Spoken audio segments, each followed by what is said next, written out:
Miami ஆதி India கிளம்ப பாட்டி வெகுவாக எதிர்த்தாள். ஆதி, என்னை மீறி போனேன்னா நான் செத்துடுவேன். அவள் யாரு தெரியுமா? உங்க தாத்தாவோட லவ்வர் பேத்தி. அவளோட தான் வாழ்வேன்னு என்னை அசிங்கப்படுத்தாதே. ஆதி, பாட்டி, நீங்கள் சொல்ல வருவது எனக்கு புரியலை. நான் வாழ போகிறது என்னோட வாழ்க்கையா உங்கள் வாழ்க்கையா? எதுக்காக உங்களுக்காக நான் எதுக்கு என்னோட விருப்பத்துக்கு மாறாக போகணும்? பாட்டி, நான் உனக்கு ஒன்றுமே இல்லையா? உன்னை உயிருக்குயிராய் வளர்த்தேனே, என்னை இப்போ வெறுத்துட்டியே. ஆதி, பாட்டி, தேவையில்லாமல் எதுக்கோ எதையோ முடிச்சு போடாதீங்க. பாட்டி, எனக்கு சொல்லித்தாடா, சொல்லித்தா, நான் கேட்டுக்கிறேன். என்னோட மனசை அப்படி காயப்படுத்தி தான் உனக்கு சந்தோஷம்னா எனக்கும் சந்தோஷம்டா. ரொம்ப சந்தோஷம் என்றவள் அப்படியே நெஞ்சை பிடித்து கொண்டு உட்கார்ந்தாள். ராணியும் ராகவனும் அம்மா என்று ஓடி வந்தனர். அவள் அருகே நின்று அவளை தாங்கி கொண்டனர். பாட்டி நெஞ்சை பிடித்து கொண்டே, இத்தனை நாள் வாழ்க்கையில் என்னோட இடம் எதுன்னு இப்போதான் தெரிஞ்சுக்கிட்டேன். இந்த குடும்பத்துக்காக பண்ணின தியாகத்துக்கு எனக்கு வெறுப்பு தான் மிச்சம். எனக்குன்னு எதுவும் இல்லை. நான் எதுவும் எதிர்பார்க்க கூடாது. எனக்கு இனி மரியாதை இல்லை என்று அழுது மயங்கினாள். ராணி அம்மா என்று கத்த மெல்லினா உள்ளிருந்து ஓடி வந்தாள்.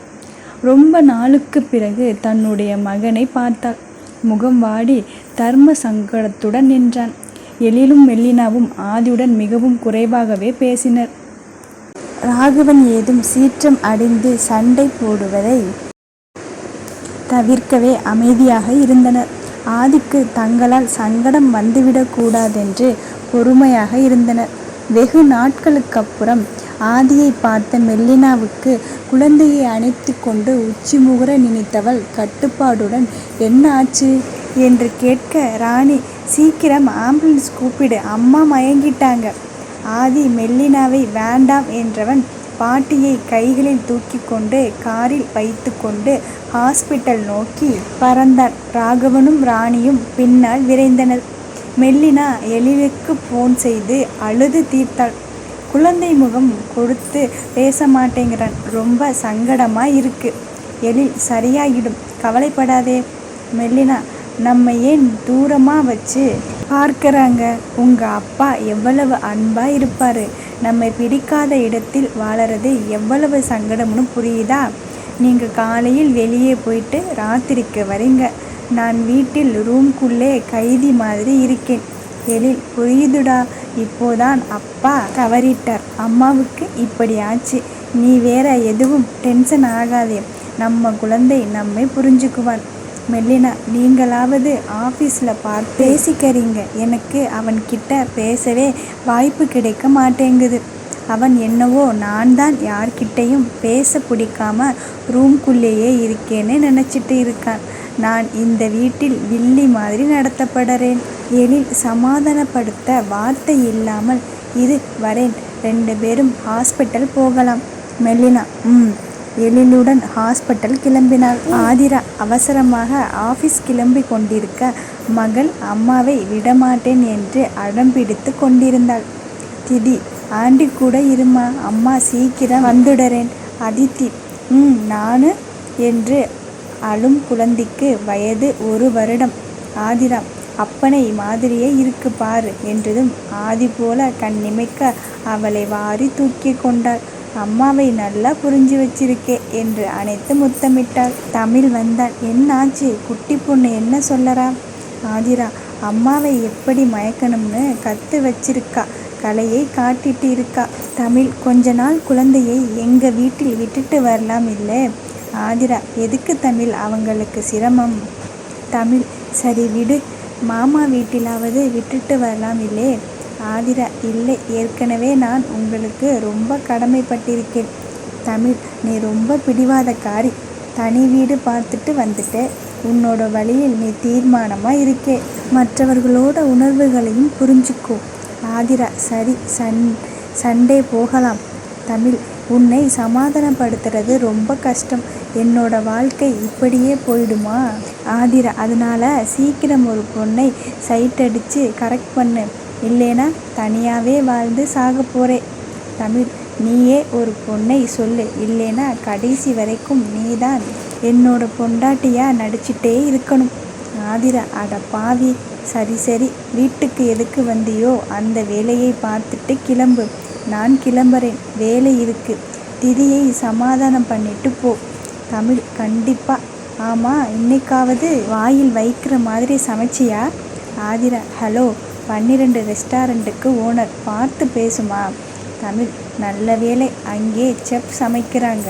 நீ சமைச்சேனா திருச்சி சுடுகாட்டில் இடம் இருக்காது. ஆதிரா கோபத்தில் இன்னைக்கு மட்டும் என்னோட சமையல்ல கை வச்சு கொன்னுடுவேன். தமிழ் தேவையில்லை, நானே சாப்பிட்டு செத்துடறேன், நீ கிளம்புமா. ஆதிரா போடா பைத்தியக்காரா என்று கிளம்பினார்.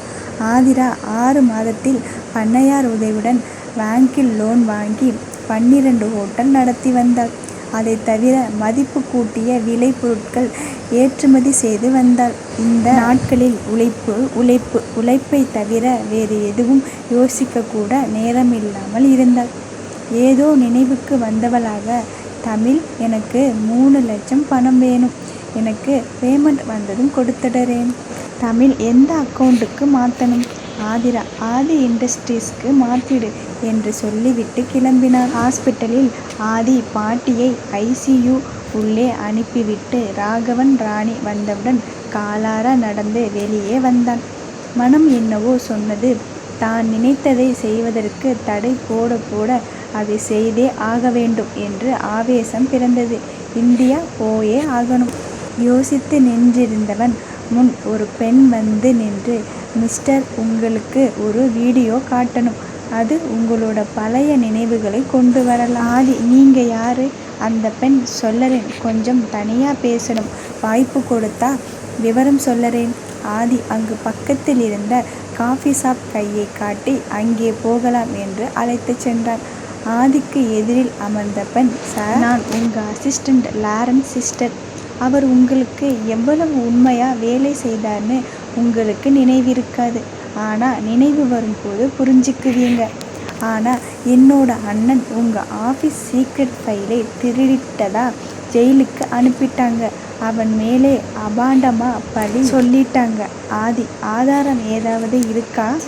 இல்லை, ஆனால் ஒரே ஒரு சந்தேகம், உங்களுக்கு ஏன் வரவில்லைன்னு தெரியலை.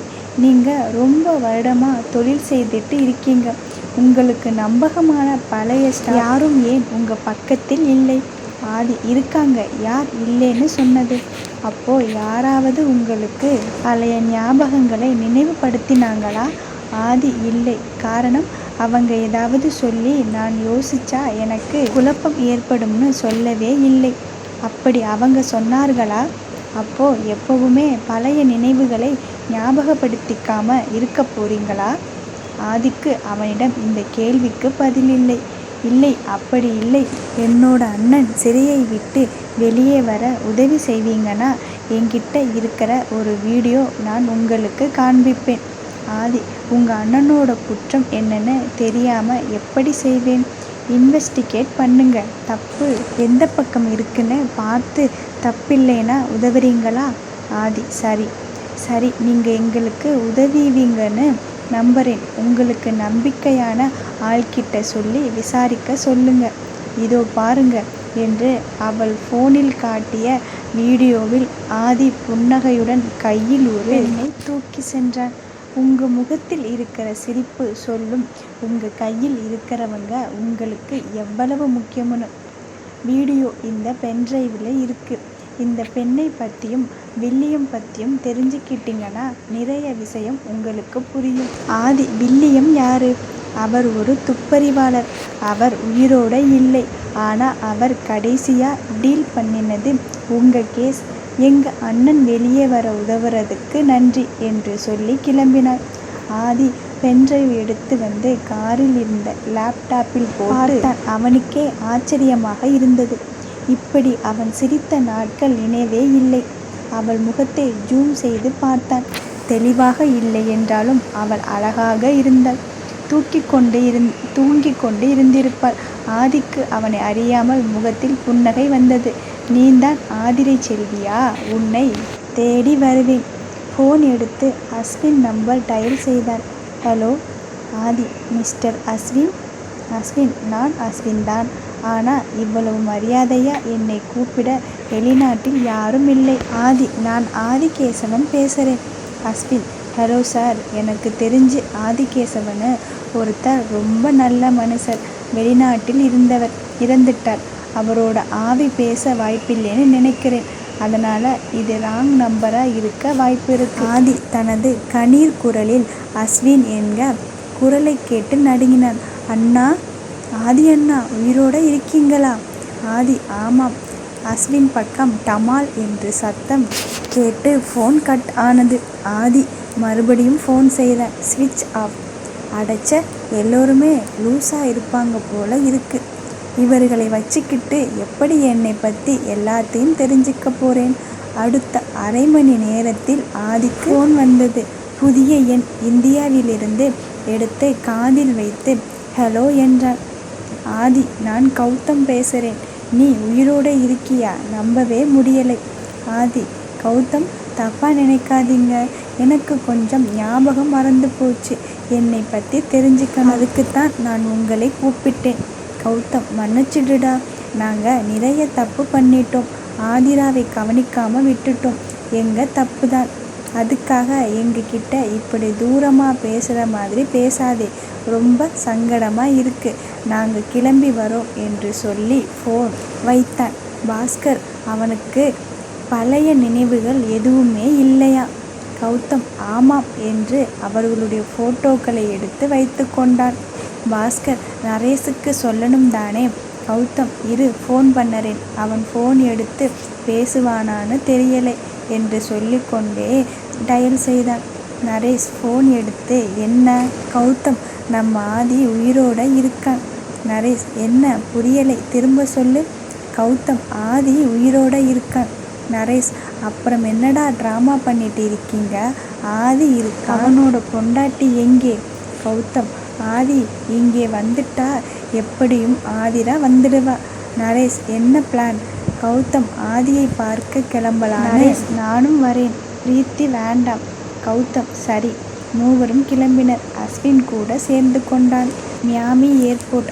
ஆதியை பார்த்ததும் நால்வரும் நெகிழ்ந்து கட்டி அணைத்து கொண்டனர். ஆதி, வீட்டுக்கு போகலாம். நரேஷ், வேண்டாம், நாங்கள் என்னோட கெஸ்ட் ஹவுஸ் தங்கிக்கிறோம். ஆதி, அது எங்கே இருக்கு? நரேஷ், உனக்கு நிஜமாவே எதுவுமே ஞாபகம் இல்லையா? ஆதி தலை கவிழ்ந்து நின்றான். கௌதம், டேய் விடுடா. இவனோட கெஸ்ட் ஹவுஸ் இங்கிருந்து 40 கிலோமீட்டர் தொலைவில் இருக்கு. நரேஷ், எப்படி விட சொல்லற? இவங்க குடும்பத்தில் எல்லோரும் சேர்ந்து ஆதிராவை மிரட்டி துரத்திட்டாங்க.